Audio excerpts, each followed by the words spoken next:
Les urgences humanitaires ont été au menu des échanges entre la ministre des Affaires sociales, Action humanitaire et Solidarité nationale Aziza Mounana et Bruno Lemarquis, coordonnateur humanitaire en RDC, accompagné de Carla Martinez, chef du bureau OCHA en République démocratique du Congo. La ministre des Affaires sociales a fait le tour d'horizon de la situation humanitaire en RDC avec ses pics de la transition après la MONUSCO, les inquiétudes des humanitaires sur la sécurité et la mobilité, à la trêve humanitaire des 15 jours. Rien n'a été laissé au hasard. À présent, il faut urgemment mener rapidement une réflexion humanitaire, a dit Aziza Mounana. Il s'est dégagé une convergence des vues sur la nécessité d'engager des processus de solutions durables et mettre progressivement fin aux interventions ponctuelles. Comme vous le savez, le nombre de déplacés au total en République démocratique du Congo a vraiment augmenté énormément de l'annonce et de la mise en application à partir de minuit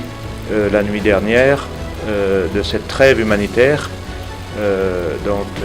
d'une durée de 15 jours qui a été facilitée par les États-Unis d'Amérique entre la République démocratique du Congo et le Rwanda.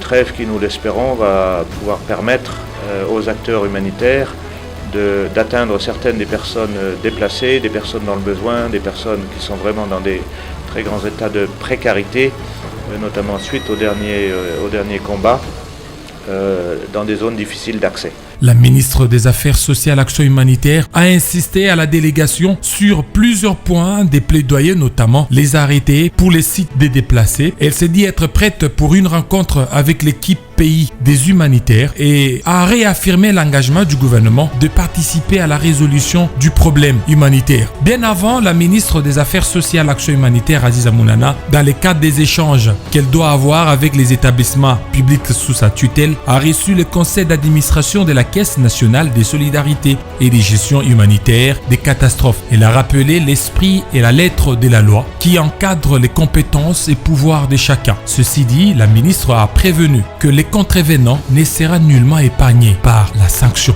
exemplaire.